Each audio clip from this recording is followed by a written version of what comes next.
vamos a ver lo que es la termometría clínica, que básicamente es una de las herramientas o una de las maniobras semiológicas que nos va a permitir a nosotros realizar la toma de termometría de nuestros pacientes. Es una herramienta que es muy útil y como consejo siempre traten de hacerla antes de realizar cualquier otra maniobra o antes de empezar el examen clínico en sí, ¿sí? Porque por ahí pueden obtener datos erróneos. Vamos a definir primero a la temperatura, como saben ya de fisiología.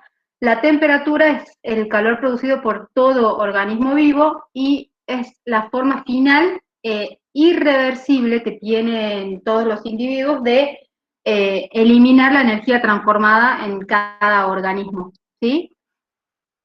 Bueno, entonces lo definimos como el calor producido por todo organismo vivo, forma final e irreversible de eliminar la energía transformada en el organismo y, por supuesto, que es una condición vital para mantener, vital e indispensable para mantener todos los procesos biológicos que ocurren en el organismo. Es así que nosotros vamos a clasificar a los animales en animales poiquilotermos o animales de temperatura variable y los animales homeotermos o animales de temperatura constante, ¿sí?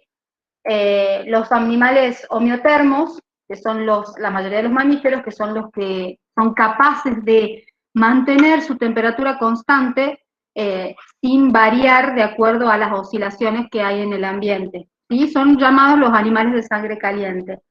Y los poiquilotermos o animales de sangre fría son aquellos que tienen la capacidad de variar o regular su temperatura siguiendo la temperatura ambiente y va fluctuando y cambiando con ella.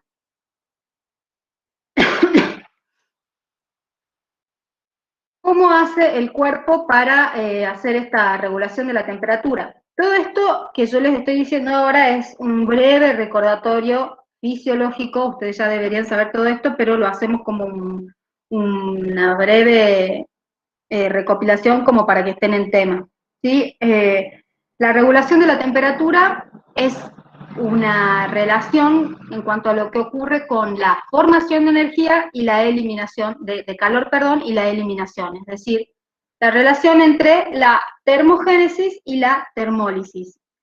Y esta relación se obtiene a partir de los receptores, o sea, mediante la acción que combinan los receptores termorreceptores que se encuentran en la piel, ¿sí? Y los termos, la piel y membranas mucosas, como van a ver más adelante, y los termodetectores, perdón, que se encuentran en el hipotálamo, ¿sí? Entonces, tenemos el centro simpático del calor y el centro parasimpático del frío. Estos centros se encuentran en el hipotálamo anterior es el encargado de, como dice ahí entre paréntesis, lleva frío, es decir, de disminuir la temperatura. Por lo tanto, el hipotálamo anterior va a activar todos los mecanismos que lleven a bajar la temperatura. Está comandado por el sistema nervioso parasimpático y produce vasodilatación periférica, aumento de la sudoración, aumento de la ventilación pulmonar y disminuye la producción de calor. De manera contraria, en la región posterior del hipotálamo se encuentra el centro simpático del calor, que es el que hace aumentar la temperatura. Entonces va a ser todo lo contrario de lo que hacía el hipotálamo posterior, el anterior. Va a ser vasoconstricción periférica, va a disminuir la sudoración, va a disminuir la ventilación pulmonar y va a realizar un estímulo de la actividad muscular. ¿Está claro? Eso como recordatorio. Ahora vamos a entrar en lo que es la termometría clínica. La termometría clínica es la apreciación de la temperatura utilizando una herramienta que se llama el termómetro clínico. En medicina veterinaria nosotros utilizamos lo que se denomina el termómetro de máxima, que hoy por hoy ya casi no se lo consigue, son los termómetros de mercurio. Los termómetros de máxima son los termómetros de mercurio o llamados termómetros de clínica, porque tienen la capacidad de que una vez que el mercurio asciende por la columna de ese mercurio por la que circula el mercurio, no desciende cuando nosotros lo sacamos del animal. Es decir, alcanza una temperatura máxima y ahí se queda. No desciende esa columna a no ser que nosotros hagamos la bajada del termómetro con movimientos de agitación. Casi que no se lo consigo, o al menos yo cada vez me cuesta más conseguirlos, entonces caemos en el termómetro digital. El termómetro digital tiene la ventaja de que nos da un dato en menor tiempo, ¿sí? O sea, en prácticamente segundos nosotros ya tenemos la temperatura. Si me preguntan a mí, el termómetro de mercurio, que es este que está ahí en la imagen, me imagino que todos lo conocen o alguna vez vieron un termómetro o en su casa tuvieron. Ese es el termómetro de mercurio o termómetro de máxima, es más preciso y siempre, si yo tengo que elegir, elijo el termómetro de mercurio. Y tenemos el termómetro digital. También hay, como vieron en la foto de la portada, los termómetros infrarrojos. La verdad que yo nunca usé ninguno de esos, pero bueno, se usan y también es como otro dato. Para mí, el más preciso es el termómetro de clínica, el termómetro de máxima. El termómetro de máxima, como ven ahí en la imagen, consta de distintas partes. Tiene un bulbo, que es lo que contiene el mercurio. Tiene un cuello, no sé si puedo... Bueno, ya me voy a poner a indagar para ver si es que yo puedo marcar o hacer cosas en la diapositiva, no sé cómo se hace eso. Pero tiene un cuello, no sé si Rulo, vos desde la cuenta Herrera podés hacer eso, para marcarme el bulbo, el cuello y el cuerpo. No, creo que no. ¿No? Hace clic derecho, izquierdo, perdón, ¿no? No, no me aparece. Bueno. Entonces tiene, y está graduado en grados centígrados o grados Celsius, y la escala va de los 34, 35 hasta los 42 grados. Los termómetros de máxima o de mercurio los podemos clasificar en termómetros blandos y termómetros duros. Los termómetros blandos tienen la, si ven en el bulbo del mercurio, a ver, esperen un segundito, no, yo no puedo, bueno, ahí está, ya encontré la herramienta.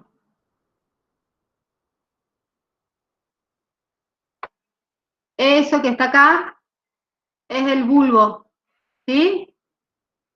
Esto que está acá es el cuello, ¿sí? O es que tiene una estrangulación. Y lo que sigue para acá, uy, soy muy mala, es el cuerpo del termómetro, ¿sí? Entonces, cuando ustedes, a ver ahora cómo borro. Cuando ustedes eligen un termómetro, generalmente lo elegimos por su dureza. La dureza va a estar dada por la estrangulación que tenga ese termómetro en el cuello. Cuando un termómetro se dice que es duro, quiere decir que la estrangulación es bastante angosta, es estrecha, entonces el tiempo que demora el mercurio en ascender por la columna es mayor. En cambio, un termómetro blando tiene una estrangulación mayor, entonces el tiempo que demora en ascender la columna de mercurio es menor. Los termómetros duros son un poco tediosos a la hora de bajar la columna cuando hacen el descenso de la columna, que la hacen así. Agarran el termómetro, no sé si me ven, ¿se me ve, Rulo?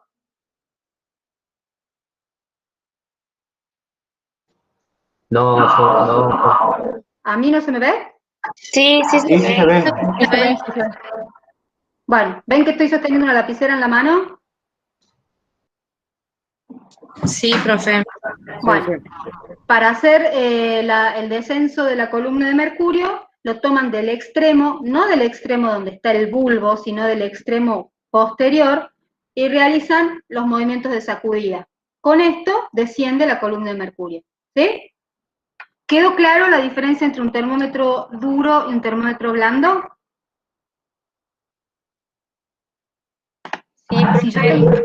Si yo tengo un termómetro duro, lógicamente el tiempo de la toma de la temperatura va a ser mayor, que eso ya lo vamos a ver un poquito más adelante. ¿Sí? Bien. Clínicamente nosotros vamos a diferenciar dos formas de tomar la temperatura.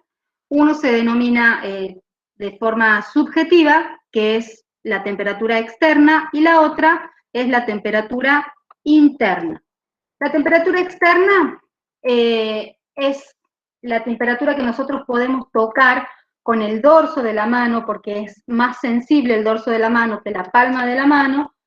Con el dorso de la mano son sitios del animal que presentan piel más fina o que están desprovistas de pelos, como por ejemplo la base de las orejas, ¿sí? La zona del abdomen, incluso podemos tomar en el morro, ¿sí? Esos son sitios que nos van a permitir a nosotros tomar la temperatura de manera subjetiva, ¿sí?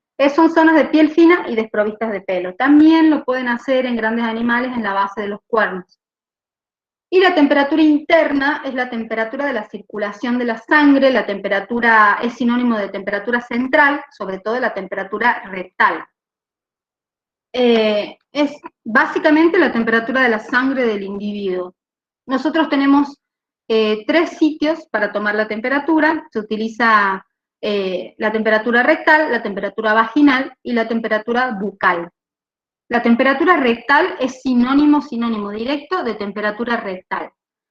Cuando nosotros elegimos un sitio para tomar la temperatura, esa temperatura necesitamos que sea lo más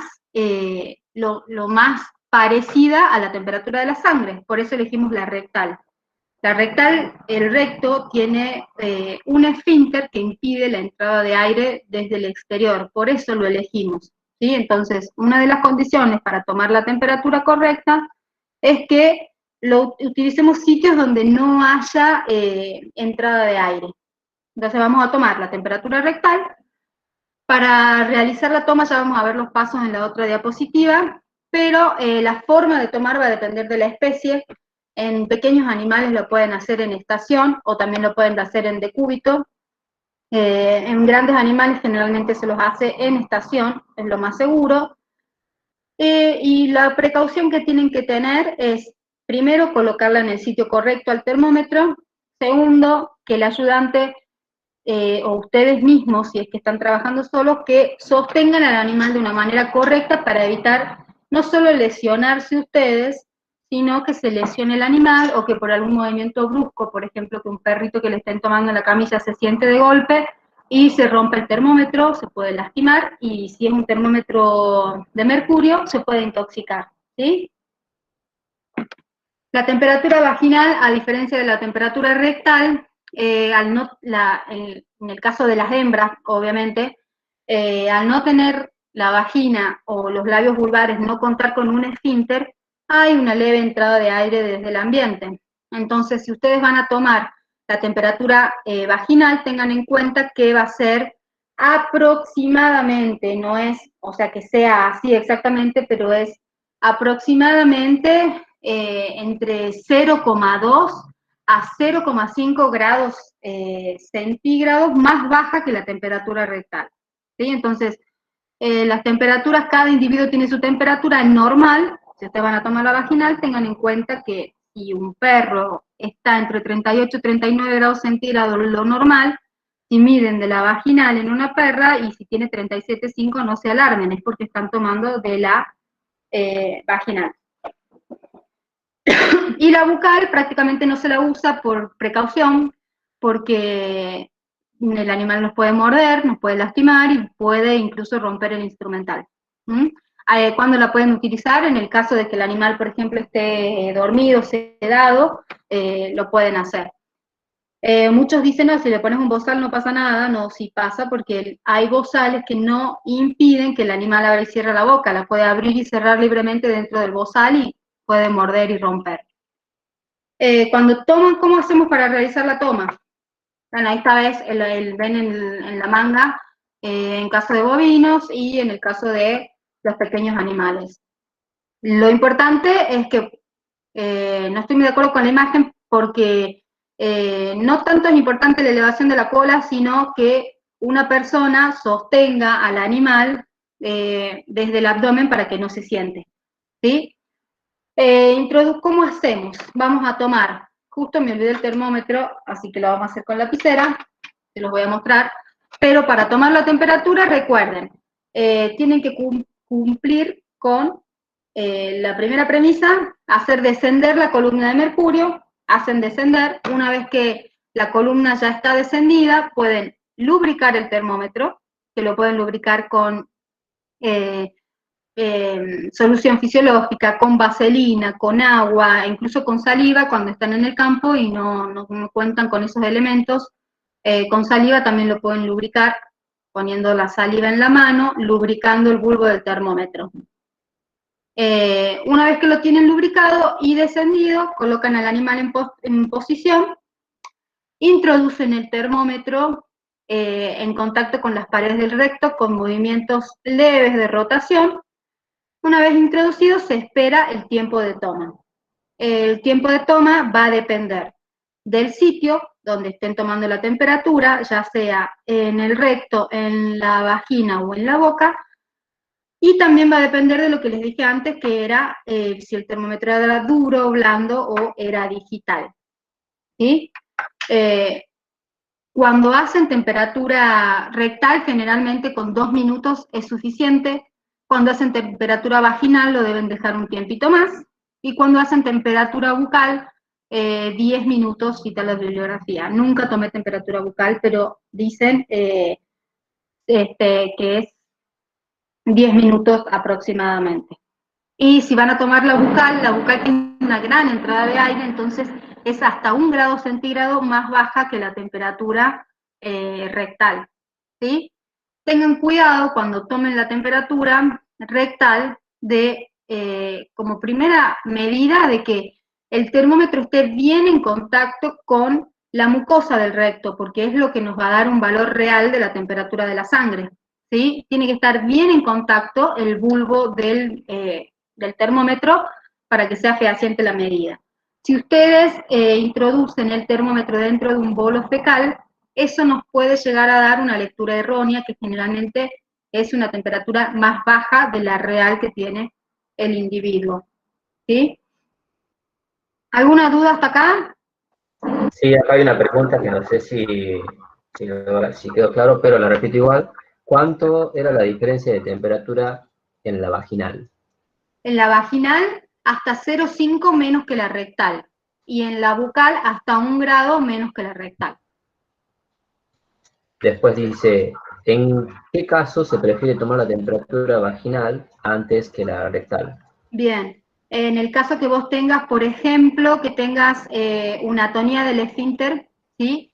En donde el esfínter rectal no esté funcionando como tal, entonces si hay una dilatación, tu valor no va a ser real, ¿sí? Entonces en ese caso, o en ruptura de ano, por ejemplo, hay muchos perros que tienen muchos problemas a nivel de las glándulas anales o de las glándulas circunanales, que pueden ocasionar fístulas, lesiones alrededor del ano, y que no te sirve como medida exacta porque hay una lesión, ¿sí? En ese caso se elige la vulvar o la vaginal. Bien, acá dice, ¿se prefiere la rectal antes que la vaginal? Siempre. ¿Y cómo distinguimos si hay un bolo fecal? Lo vas a sentir con el termómetro. Nada más. Te vas a dar cuenta. Nada más, esas son todas las preguntas. Bien. Ahí tienen los pasos para la técnica de la temperatura, y tienen, bueno, una imagen, bajada del termómetro, lubricación, introducción, duración de la toma y lectura. ¿Sí? Bueno, este cuadrito, igual la clase la vamos a subir, no sabemos si a YouTube o al aula virtual, ya vamos a ver. Pero estas son las temperaturas que nosotros consideramos que son las que consideramos, digamos, porque por ahí hay mucha bibliografía que da mucha vuelta, así que con estas temperaturas está bien.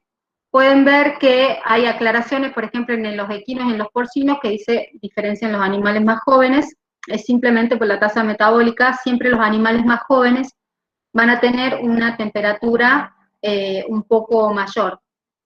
Esto ven que no es un número, sino es un rango. Entonces, un felino, la temperatura va de los 38 a los 39,5 grados centígrados, ¿sí?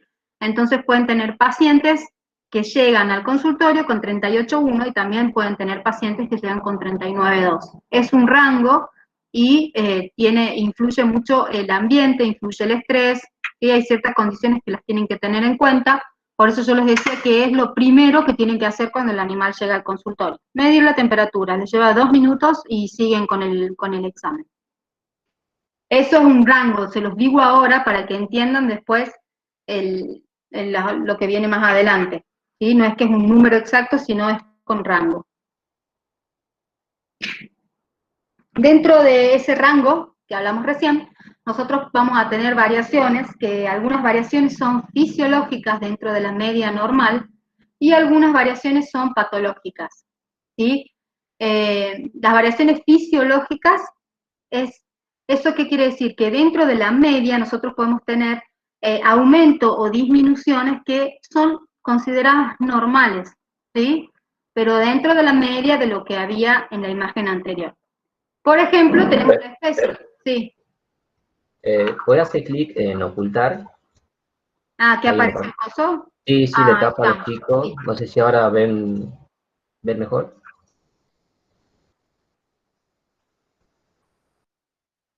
No sé cómo sacar la goma. ¿Ahí está bien? Listo, listo. Sí, sí, ya pueden ver los chicos. Bien. Bueno, y no sé cómo sacar la gomita. Bueno. Entonces tenemos dentro de la especie el cuadrito que estaba antes. Dentro del sexo, lo que dice ahí sexo, es fundamentalmente porque nosotros tenemos, la hembra sobre todo pasa por estadios fisiológicos que el macho no pasa, por ejemplo la gestación y la lactancia, que eso puede hacer variar la temperatura. No es que la hembra tenga temperatura más alta que el macho, no. Es que en ciertas oportunidades o por ciertos estadios fisiológicos la hembra puede tener aumentada o disminuida la temperatura. Y en el macho también ocurre, ¿sí? En cuanto a la edad, también lo vieron en el cuadro, los animales más jóvenes, cuanto más jóvenes son, por ahí la temperatura puede llegar a ser un poco más alta. Ahí dice tamaño corporal.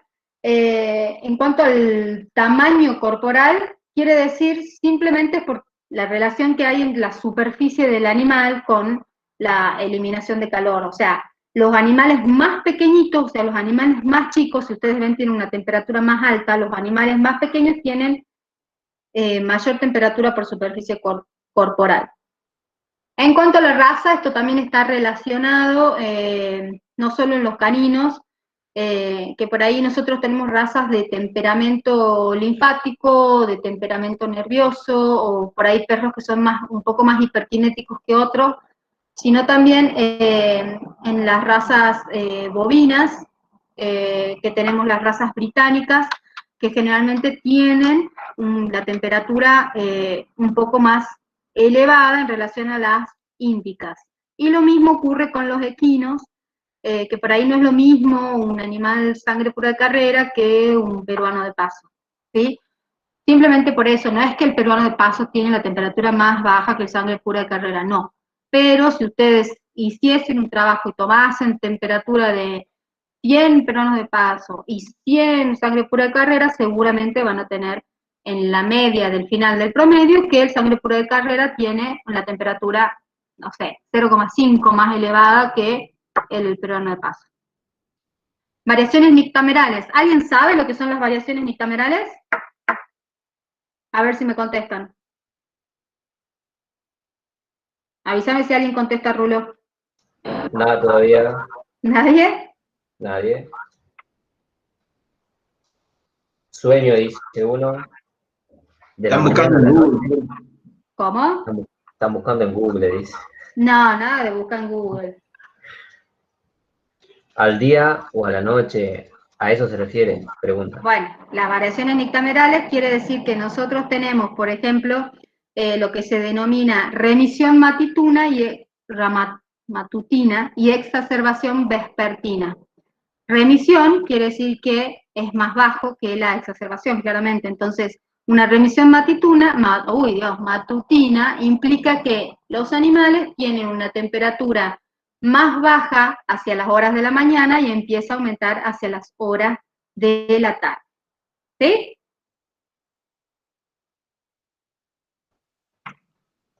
Bueno, las variaciones pueden llegar a ser de 0,5 grados y eso es fisiológico, es normal. Alguien dijo sueño recién. Durante el sueño sí puede ser de que nosotros bajemos la temperatura durante el sueño, por eso al despertar a la mañana sigue siendo baja y después vuelve a aumentar. En cuanto al celo, parto, gestación, esto va a variar según la especie. Nosotros tenemos en las hembras, cuando entran en celo, se dice que que la temperatura está más alta. Y esto no siempre es así. Puede ser que durante el celo la temperatura, y acá me prestan atención, la temperatura rectal en una hembra bovina esté más elevada de la media, pero en una hembra bovina, porque, bueno, ustedes también ya empezaron a cursar repro, así que más adelante van a ver esto, pero una hembra bovina tiende a caminar mucho buscando el grupo sexualmente activo, entonces están más inquietas y eso puede hacer aumentar la temperatura central. No siempre, pero sí puede pasar. En el caso de las hembras caninas, se dice que lo que puede llegar a aumentar durante el periodo de celo o de estro es la temperatura vaginal, no así la temperatura rectal. Es simplemente un aumento de temperatura vaginal por todo lo que está ocurriendo fisiológicamente en esa hembra. Si ustedes alguna vez tuvieron una perrita que estuvo en celo, sabrán que tienen un edema de vulva o un agrandamiento de vulva y congestión de los vasos junto con el sangrado de la perra. Entonces, en ese estadio, si nosotros tomamos la temperatura vaginal, vamos a tener un aumento en relación a la media. Pero si tomamos la temperatura rectal, la temperatura seguramente va a ser normal. ¿Está claro eso? Para que después no digan que en el celo la hembra tiene temperatura alta. No, no tiene temperatura alta en el celo. Durante la gestación en la vaca, la temperatura aumenta. En la mayoría de las otras especies se mantiene normal, pero por ejemplo, en la perra, 24 horas antes del parto, la temperatura empieza a disminuir. Y esa disminución puede llegar hasta 1 grado, 1,5, algunos autores dicen que hasta 2 grados, pero me parece un montón, porque una perra con 36 grados es como que es muy baja la temperatura, pero 24 horas antes del parto disminuye hasta 1 grado, 1,5 si quieren, ¿sí? Entonces, en ese caso lo que disminuye es la temperatura rectal, es decir, la central. Y durante el parto, dependiendo, porque por ejemplo, si nosotros tenemos una perrita que en el preparto empezó a disminuir la temperatura, si nosotros tomamos en el tiempo cero la temperatura, en el tiempo cero del parto, seguramente va a estar disminuida. Pero cuando empiecen las contracciones, los movimientos de la perra, cuando el cachorro pase el canal de parto y salga, seguramente la temperatura va a aumentar por un trabajo fisiológico de la hembra. Y generalmente eso pasa en todas las especies. ¿Sí? ¿Está claro eso? ¿Hay alguna duda, Rulo, de eso? Dice, ¿las variaciones son dentro del rango normal? Son dentro del rango normal, ¿sí? Pero, por ejemplo, en la gestación de la perra, que llegue a 37, se considera que es normal porque está por parir, y no sé si se entiende esa diferencia, o sea, dependiendo, estas variaciones fisiológicas se consideran normal, dicen que es dentro de la media, pero a veces se excede los límites de la media. Pero ustedes no es que lo tienen que tomar como único dato a la disminución de la temperatura, sino que tienen que hacer un examen general del animal. No sé si se entiende, porque por ejemplo, bueno, después viene la relación con las comidas, pero después de eso viene el ejercicio y la excitación. Si ustedes les llega un perro un día de 41 grados de calor en Tucumán y que el dueño se le ocurrió llevarlo a la veterinaria corriendo o caminando, y seguramente que ese perro va a llegar con 39,8 de temperatura, hasta 40 de temperatura. Y es un dato, es ejercicio, excede la media, pero el perro llegó agitado, cansado. Si ustedes lo dejan descansar 15, 20 minutos y vuelven a realizar la toma, seguramente esa temperatura se normaliza. ¿Se entiende? Y acá Marina pregunta, ¿entonces se podría usar la temperatura como un indicador de que la perra está por parir pronto? Sí, yo lo utilizo un montón. Para mí es un dato muy confiable. No hay más preguntas. Bien. En cuanto a la relación con las comidas, la mayoría de los animales aumentan su temperatura, incluso nosotros, aumentan la temperatura luego de la ingesta de comida. Pero esto se ve muchísimo más en los rumiantes, porque como ustedes saben, los rumiantes realizan una digestión fermentativa. Entonces todos esos procesos de fermentación generan un aumento de temperatura. Bueno, la digestión, lo mismo. En cuanto a la ingesta de agua, esto también se ve más que nada en los bovinos. Es uno de los mecanismos que tiene el bovino para regular, para termorregular la ingesta de agua. Así que lo utilizan como una disminución de la temperatura. Si ustedes se toman un vaso de agua fría y helada, no sé si disminuirá mucho la temperatura. La esquila, en el caso de los animales que son esquilados, fundamentalmente porque es como que le estamos quitando una protección que era un aislante térmico. También pasa, por ejemplo, en los caniches, cuando los llevan todos lanudos a la peluquería y los pelan y los rapan, y los animales quedan temblorosos, la temperatura un poco más baja. Ahí sí que no creo que baje a 37, estará en un animal que su media sea 38,5 y estará en 38. Pero tiene que ver con que le quitamos la capa aisladora que lo aislaba del medio. ¿Sí? ¿Alguna duda, Rulo? Nada, Fer. Bien. Perdón, y las variaciones que van a ser patológicas son simplemente la hipertermia y la hipotermia, los dos extremos. La hipertermia es un aumento exagerado de la temperatura por arriba de la media normal de ese individuo, generalmente causada por una enfermedad o una patología, y la hipotermia es la disminución morbosa de la temperatura corporal del individuo. Sí puede estar afectada por el ambiente, pero en los animales homeotermos o de sangre caliente tienen su capacidad de regular esa temperatura relacionada a la del ambiente. Igual lo vamos a ver más adelante. Vamos a entrar en lo que es el síndrome febril. Ustedes vieron ayer con el doctor Ibarreche que, la definición y la clasificación de síndrome, ¿verdad? Entonces, si nosotros sabemos lo que es un síndrome, vamos a clasificar a este como un síndrome febril, que es un conjunto de signos y síntomas que caracterizarán al proceso febril, ¿sí? Entonces vamos a tener muchos signos, muchos síntomas que cursan o están acompañados de aumento de la temperatura. No necesariamente todos están presentes, pero la mayoría están presentes, ¿sí? Cuando nosotros hablamos de síndrome febril, ¿no? Vamos a decir que tenemos un signo principal y un síntoma principal. El signo principal en el síndrome febril se llama facie febril. ¿Vieron ayer facie, verdad? ¿Vieron lo que era facie con Antuco ayer, Rulo? Lo mencionaron nomás. ¿Pero les explicó la facie febril? No.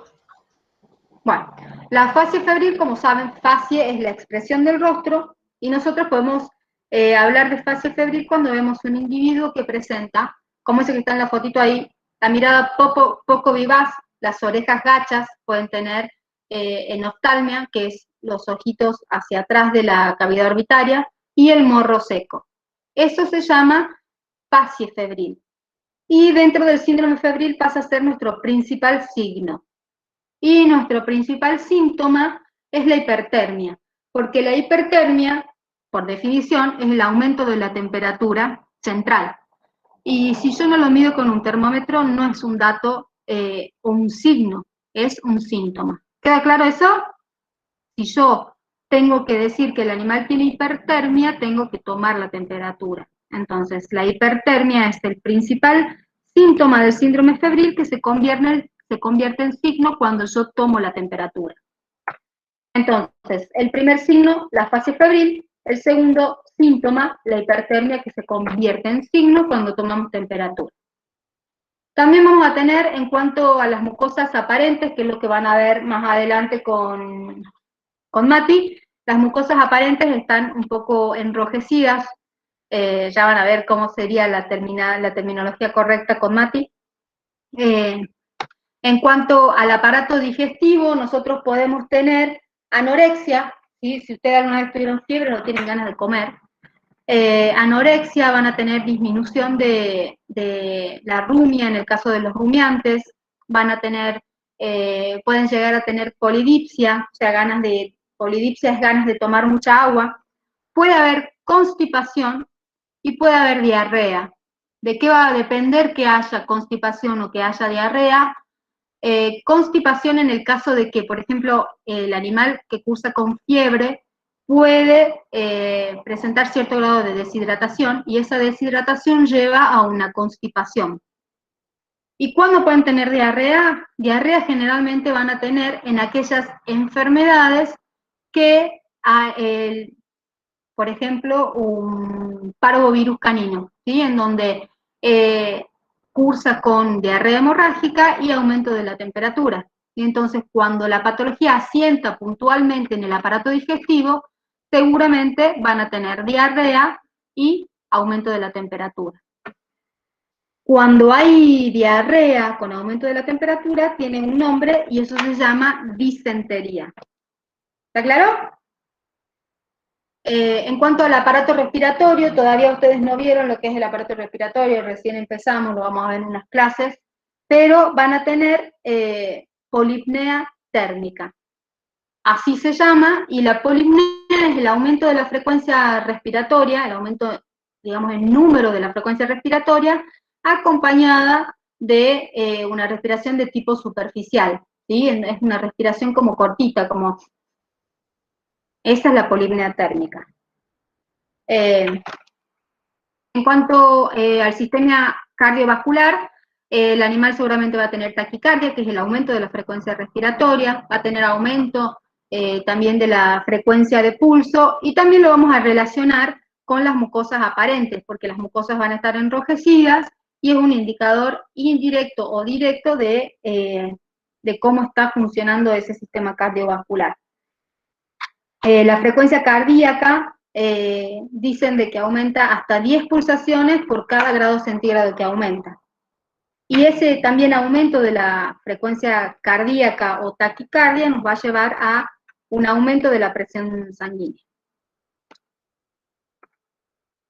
En cuanto al aparato urinario, podemos tener oliguria, que es la disminución de la producción de orina, y en algunos casos extremos, anuria, que es la disminución hasta en un 4% de la producción de orina. Bueno, en cuanto a la sangre, podemos tener que la sangre se vuelva un poco más espesa, ¿sí? En cuanto a la producción, esto se refiere a los animales de producción. Hay ciertos, por ejemplo, animales como son las ovejas, que su principal se la utiliza para la obtención de la lana.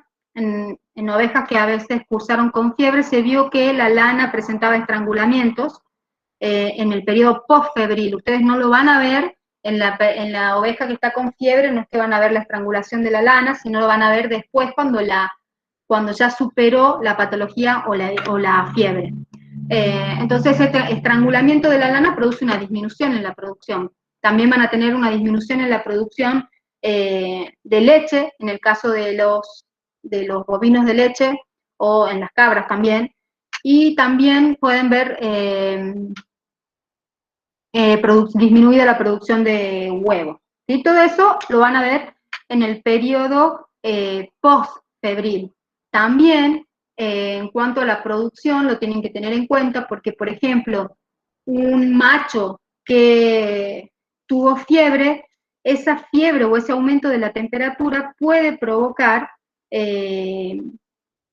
una muerte de espermatozoides, por decirlo así, o una detención en la espermatogénesis, y que se vuelve a la normalidad en alrededor de 40 a 60 días. Entonces lo tienen que tener en cuenta, ¿sí? La producción de espermatozoides se detiene o se pierden. En cuanto a la piel y a los anexos, podemos ver, no sé si ven esa foto del casquito que está ahí, pueden aparecer grietas o grietas en las estructuras córneas de los individuos, también en las uñas las pueden ver como requebrajeadas, en el morro también lo pueden llegar a ver agrietado, eso es por la fiebre. En cuanto a la piel, está más que nada para que cuando una de las formas de saber nosotros si el animal está deshidratado es a través del pliegue cutáneo, que es realizar un pellizco en el dorso del animal y ese pellizco tiene que volver a la normalidad en segundos. Cuando no vuelve a la normalidad, esa piel está deshidratada, ¿sí? Y bueno, los escalofríos lo van a ver alguna vez, deben haber sentido, es otro de los signos que no siempre está y por ahí en un paciente como nosotros, digamos, es raro de verlos. Y en el sistema nervioso van a tener un sistema nervioso como deprimido, el animal va a tener una anulación del sensorio, seguramente. Bien. ¿Alguna duda con esto? Por ahora no. Bien. Bueno, pasamos puntualmente a lo que es la fiebre, porque si nosotros hablamos del síndrome febril, dijimos que el signo, uno de los signos principales, era la fiebre. Entonces la fiebre, por definición, nosotros sabemos que la fiebre es un mecanismo de defensa, ¿sí?, del organismo, es uno de los mecanismos con los que cuenta nuestro cuerpo para defenderse de alguna agresión. Es el aumento de la temperatura corporal y siempre, generalmente, está debido a una enfermedad. Hay un trastorno en la termorregulación, esa que hablábamos al principio, de la relación entre termogénesis, termolisis, y el papel que jugaba el hipotálamo con los termodetectores y los termorreceptores de la piel. Entonces hay un desplazamiento hacia arriba del punto regulador de la temperatura normal de ese individuo. Entonces el cuerpo trata, activando ciertos mecanismos, de aumentar su temperatura, ¿sí? Por eso el cuadrito que veíamos al principio. Por ejemplo, haciendo vasoconstricción, teniendo los escalofríos, buscando abrigo. A la fiebre nosotros podemos decir que hay una fiebre séptica y una fiebre aséptica. La fiebre séptica generalmente es esa fiebre que está ocasionada por ciertas bacterias, protozoos, algunos hemoparásitos también producen este tipo de fiebre séptica, y la fiebre aséptica, por ejemplo, es la que es causada por una reacción alérgica, ¿sí?, o algún proceso inflamatorio que ocasione un aumento de la temperatura y que no esté relacionado con bacterias, protozoos u hongos, ¿sí? Y la fiebre, una reacción de anafilaxia que seguramente ustedes van a tener una fiebre aséptica. En un golpe de calor van a tener una fiebre aséptica. Y también en algunos lugares se habla de la fiebre neurogénica o neurógena, que es la que activa directamente el sistema nervioso y, por ejemplo, se puede dar en las convulsiones, ¿sí? En los animales que tienen convulsiones se puede dar la fiebre neurógena, pero también creo yo que se la puede incluir dentro de la fiebre aséptica. Pirexia, vamos a decir que pirexia es sinónimo de fiebre, ¿sí? Y podemos decir hiperpirexia cuando, a ver, si yo tengo que atender un paciente que su rango normal de temperatura está entre 38 y 39,5 y llega al consultorio con 39,8, yo voy a decir, bueno, tiene pirexia o tiene fiebre. Entonces lo ideal sería que yo después vuelva a tomar esa temperatura, y si la temperatura sigue igual o si aumenta, ahí podemos decir que tiene hiperpirexia porque sigue en aumento. Es como cuando excede el límite, pero son sinónimos, no se vuelvan locos con eso, ¿sí? Hipotermia, acuérdense que es generalmente patológico, es mucho más complicada y más difícil de revertir que la hipertermia, y es un descenso morboso de la temperatura por debajo de la media normal de los individuos. Se puede presentar en toda la superficie corporal o se puede presentar de manera localizada, por ejemplo, por una isquemia. Pueden ustedes, por ejemplo, que si se ponen una gomilla en la muñeca, disminuye la circulación, y más allá del daño por esa isquemia de ponerse la gomilla acá, si ustedes se tocan la mano, esa mano va a estar mucho más fría que en relación a otra parte del cuerpo. Eso sería una hipotermia localizada. Y la hipotermia, cuando se presenta en toda la superficie corporal, es por supuesto mucho más grave, y generalmente se da en coma o cuando los animales, digamos, previo a la muerte. Cuando hay hipotermia, el animal también va a buscar, obviamente, ciertos mecanismos como para activar el calor, ¿sí? Como para llevar al calor, y ahí también va a actuar el hipotálamo, ¿sí? En cuanto a la hipertermia, es el aumento por encima de la media y incluso más. La hipertermia también, cuando se habla de hipertermia, es el aumento de la temperatura sobre la media, que a diferencia de la fiebre es causada por una patología, la hipertermia no necesariamente es causada por una patología, ¿sí? Porque, por ejemplo, nosotros podemos tener hipertermia luego de un ejercicio extenuante, o podemos tener hipertermia luego de haber estado mucho tiempo al sol, y eso generalmente se revierte de manera sencilla, ¿sí?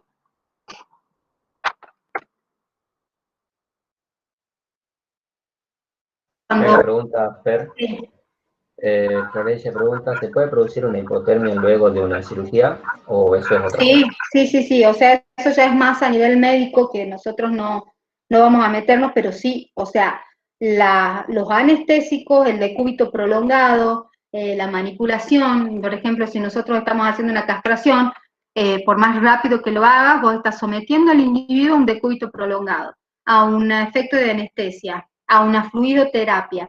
No solo eso, sino abrís el abdomen, y al abrir el abdomen vos estás como quitándole esa protección o esa cajita cerrada que tenía el cuerpo, y disminuye la temperatura. Sí, y es uno de los principales casos de muerte post-anestesia, la hipotermia. Hay que controlarla mucho.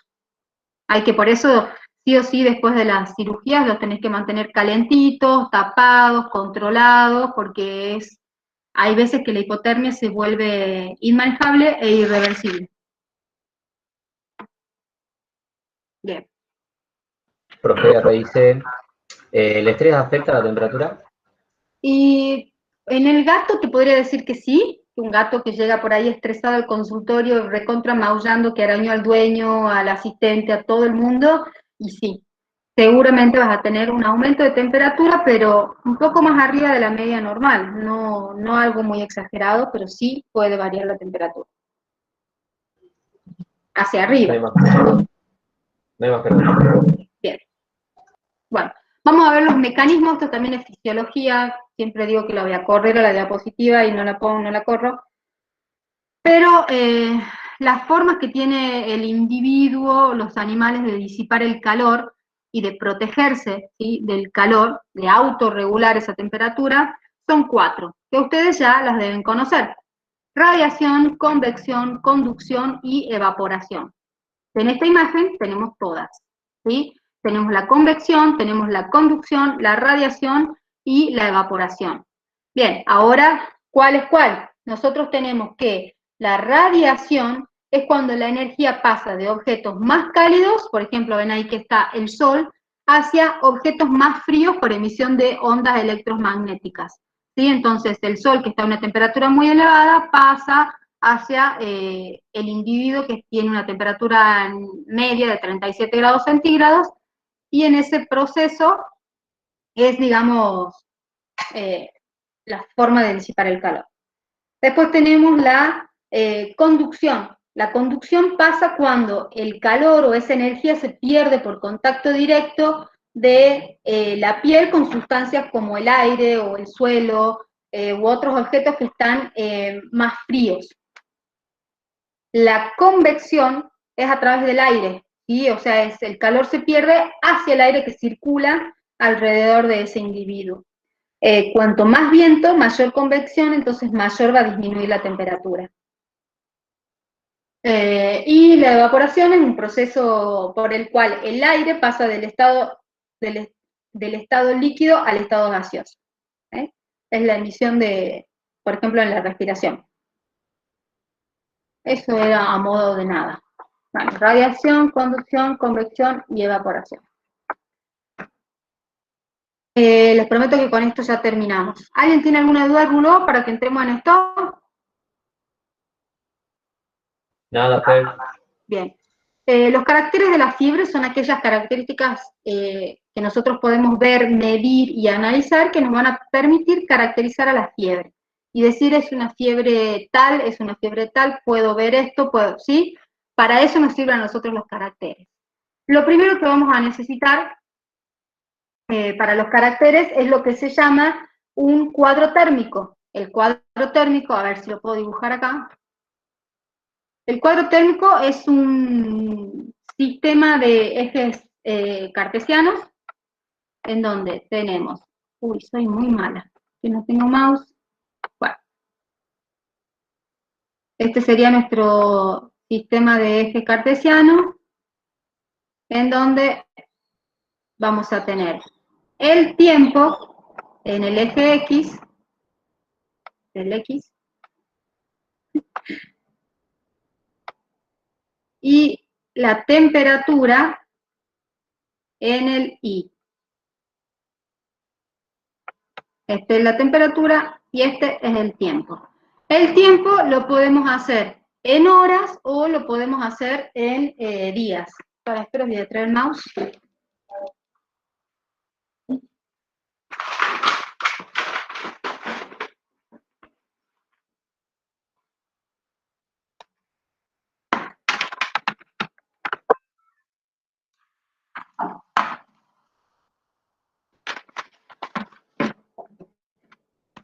Bueno.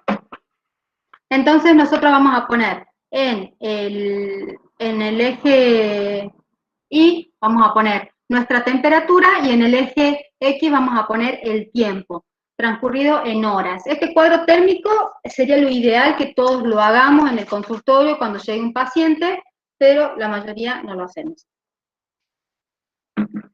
La temperatura acá ustedes van a poner desde lo normal hasta lo máximo y van a ir haciendo en el cuadrito, por ejemplo, en el tiempo cero, no, este no era. En el tiempo cero que llegó a las 14 horas el paciente, bueno, en el tiempo cero la temperatura fue de 39. Acá vamos a poner el 40. Entonces, a las 14, a las 15, a las 16, con que lo hagan 2 veces al día está fantástico. A las 18. Entonces, a las 14, mi paciente llegó con, vamos a cambiar el color, con 39. A las 15 subió a 40. A las 16 bajó 39,5. A las 18 subió más. Entonces, nosotros teniendo estos datos, vamos a trazar la curva. ¿Sí? Y acá tenemos nuestro cuadro febril. Y si, por ejemplo, a las 10 de la noche le medimos y normalizó la temperatura, ponemos que bajó la temperatura. ¿Se entiende? Ese sería nuestro cuadro térmico para este paciente ficticio. ¿Entendieron?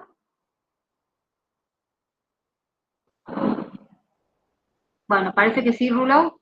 No hay ninguna pregunta, ni siquiera ponen sí. Bien. Ahí está. Bueno, uno sí.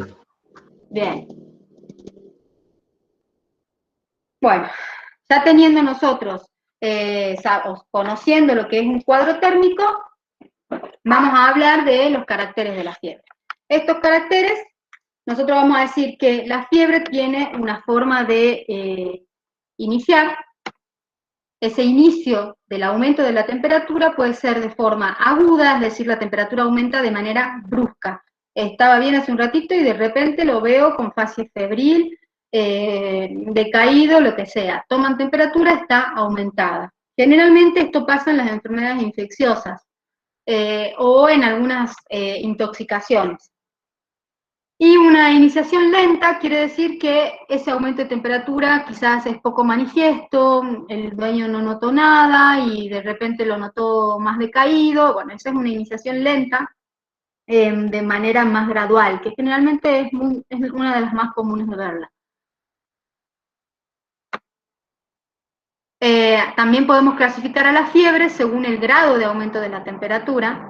Entonces vamos a decir que tenemos una febrícula o una fiebre ligera, moderada, alta o muy alta. Ven que ahí dice 1,7, 2,2, 3,3, bueno. La febrícula es cuando la elevación es hasta 0,5 de lo normal. La ligera es hasta 1 grado, la moderada hasta 2, la alta hasta 3, y la muy alta, ahí aparece de vuelta la hiperpirexia, es cuando es mayor. Entonces, ustedes piensen que si tienen un animalito que tiene 39 de temperatura como media normal y llega al consultorio con 43 grados, tiene una fiebre alta, ¿sí? Y si llega con 44, que es el límite para los mamíferos, tiene una hiperpirexia y lo más probable es que ese animalito se muera, ¿sí? No le den bolilla a esto del 1,7, el 2,2, hasta 2, hasta 3, ¿sí? En cuanto a las fases principales del proceso febril, esto también a nosotros nos va a servir para el cuadro térmico, ¿sí? Para el cuadro térmico estas fases les sirve, que vamos a ver si se los puedo dibujar de vuelta aquí.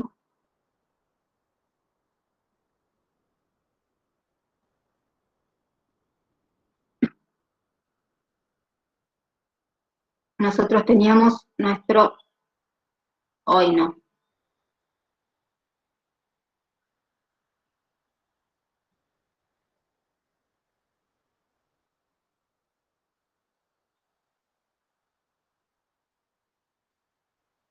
Nuestro sistema de ejes cartesianos. Bueno, disculpen chicos, no sé manejar esto. Acá vamos a poner el tiempo y acá vamos a poner la temperatura.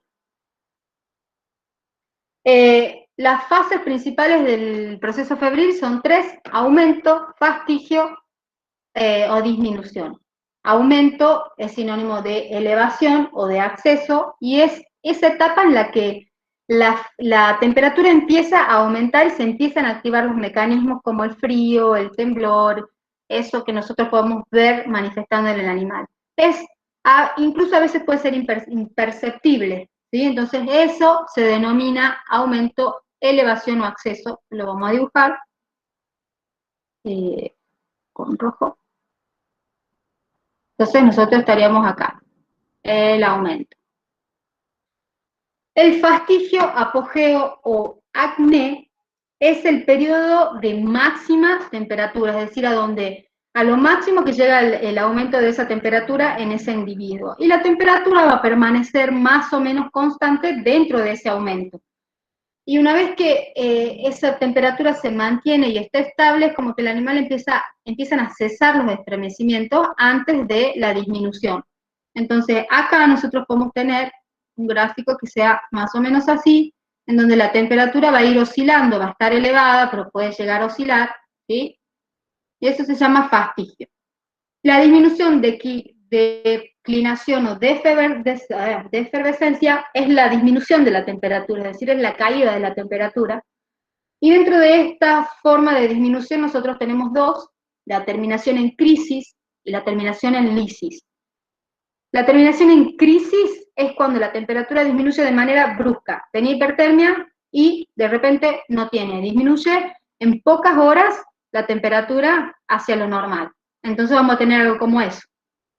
En cambio, si la terminación es en lisis, es una disminución un poco más lenta, más progresiva, el descenso es paulatino, e incluso a veces esa disminución puede alternar como ciertos periodos febriles. Entonces vamos a tener una disminución, o sea, empieza a disminuir, a disminuir, a disminuir, a disminuir, hasta que llega a lo normal. Esa sería la terminación en lisis. ¿Está claro? Bueno. ¿Está claro todo? Sí, sí, no hay preguntas. Bien.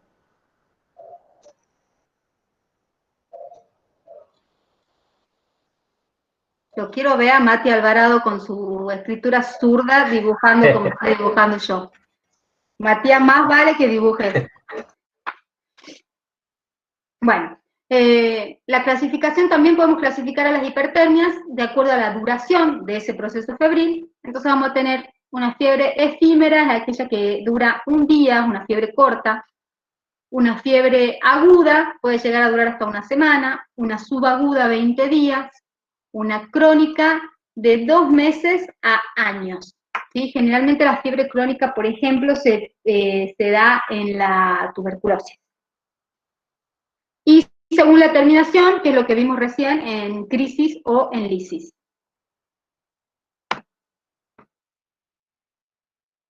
También podemos clasificar a la fiebre de acuerdo a las oscilaciones de la temperatura. Entonces vamos a tener dos tipos de oscilaciones. Las oscilaciones que son continuas y las oscilaciones que son discontinuas. Dentro de la fiebre continua, nosotros tenemos una subclasificación que va en la fiebre en meseta, que a su vez puede ser simple y continua, y la fiebre remitente, que bueno, solamente es remitente. La fiebre continua en meseta, ¿qué quiere decir que una fiebre continua? Es decir que siempre hay temperatura, siempre hay aumento de la temperatura.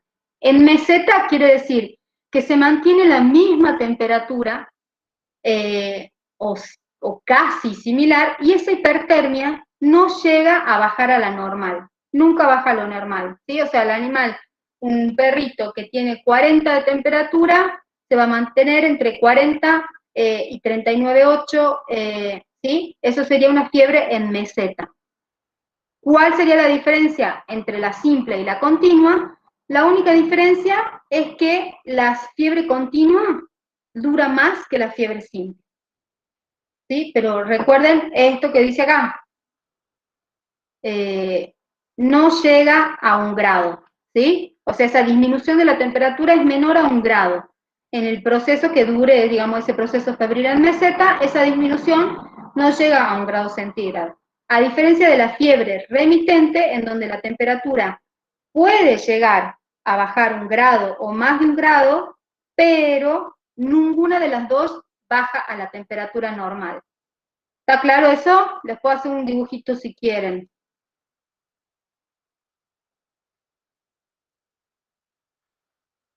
¿Hago el dibujito? No, sí, va a ser mejor porque hay algunos que no entendieron. Bueno, a ver. La fiebre en meseta o la fiebre continua es la que se mantiene la misma temperatura o una temperatura similar, ¿sí? Y la hipertermia esta nunca baja a lo normal. Eso es una fiebre continua. Que sea en meseta quiere decir que esa meseta o esa línea recta, la temperatura no va a oscilar en un rango de hipertermia, pero nunca baja hasta 1 grado, o sea, la disminución o el aumento que haga no llega a 1 grado centígrado. 0,5, 0,6, 0,7, pero no llega a 1 grado centígrado.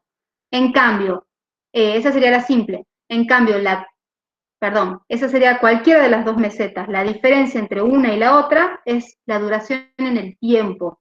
La simple puede durar 1 o 2 días, en cambio la continua se puede mantener más en el tiempo.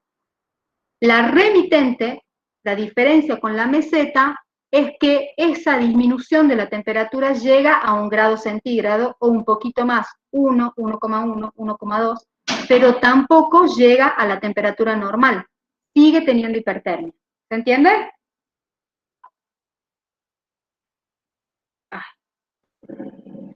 Sí, sí, sí, ¿Sí? entiendo, edición. Bueno, entonces ahora les hago el dibujito.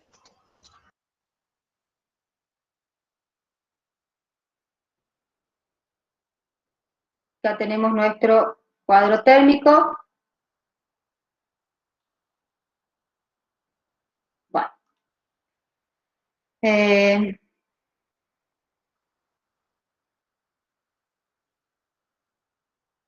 Por ejemplo, hagan de cuenta que es un canino, ¿no? Que tiene 39, es la normal.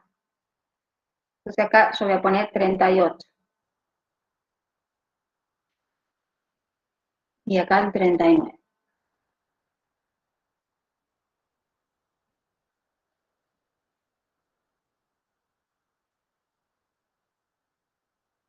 Bueno, entonces, por ejemplo, se inicia la fiebre, inicia el aumento de la temperatura, llega al consultorio el paciente con 40 de temperatura, ¿sí? Entonces, si nosotros dijimos de que no llega a disminuir 1 grado la temperatura, sino de que hay como un aumento, una oscilación de temperatura, pero no llega a 1 grado, entonces nosotros vamos a tener de 40, vamos a tener 39,5, 39,8, 39,3, ¿sí? Así, pero nunca baja más de 1 grado. Acá tenemos, y bueno, y después ya veremos cómo disminuye la temperatura. Entonces acá tenemos nuestro cuadro térmico para una fiebre en meseta simple o continua. Hagan de cuenta que si esta es una simple, fueron 2 días que el perrito estuvo así. Si fue continua, obviamente que va a ser más sostenida en el tiempo.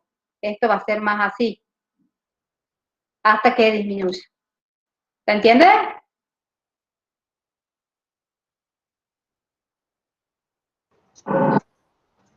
No hay ninguna pregunta.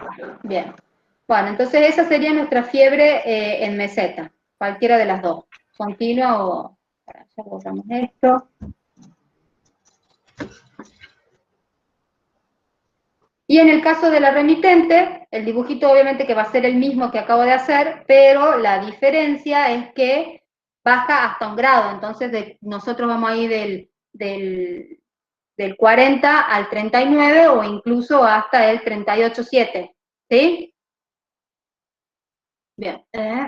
En las fiebres discontinuas, la fiebre discontinua es, digamos, la fiebre que nosotros la podemos clasificar en intermitente, en recurrente, en atípica, que esta es la más común de todas, o en invertida. ¿Es discontinua por qué? ¿Por qué se les ocurre que es discontinua? ¿A alguien se les ocurre por qué? ¿Puede llamarse discontinua?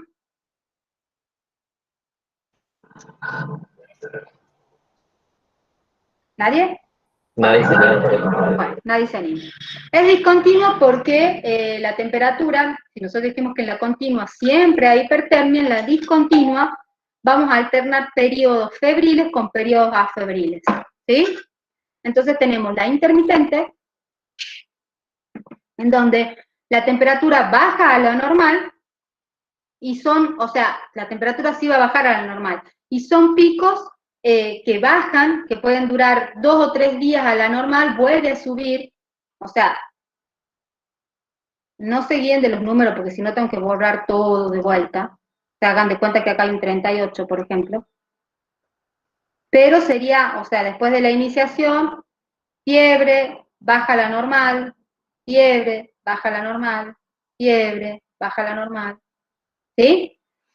Eso puede ser durante 2 o 3 días, alternando, digamos, a ver, va a ser los picos de fiebre 2 o 3 días, va a alternar con periodos afebriles y va a volver, ¿sí? ¿Se entiende?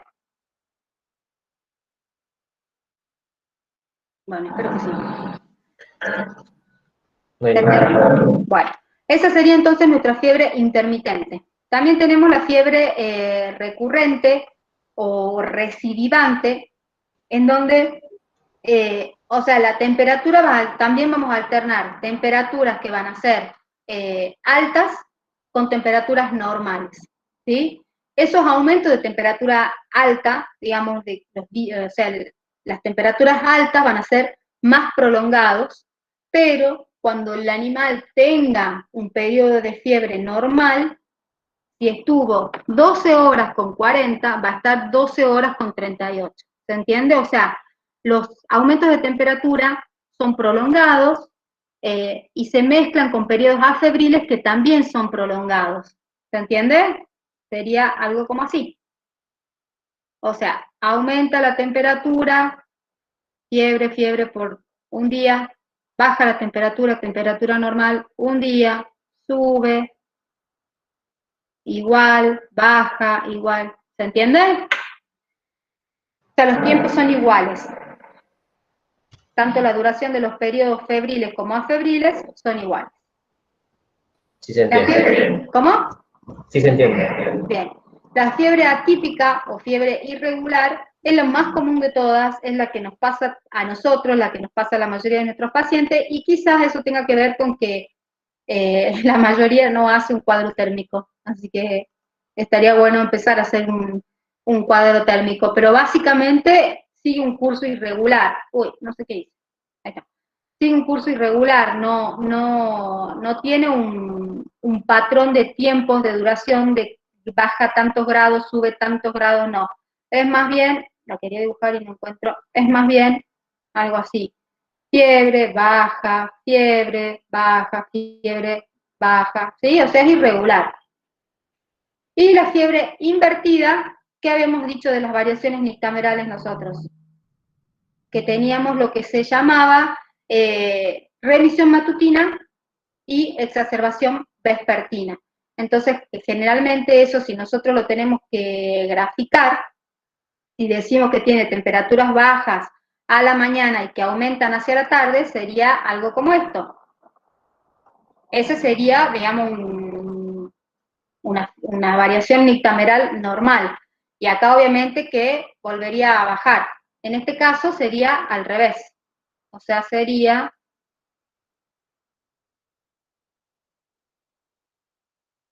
Ay, bueno, agarré este, pero no importa. Que amanece con temperatura alta y hacia la tarde tiene temperatura baja. ¿Está clarito?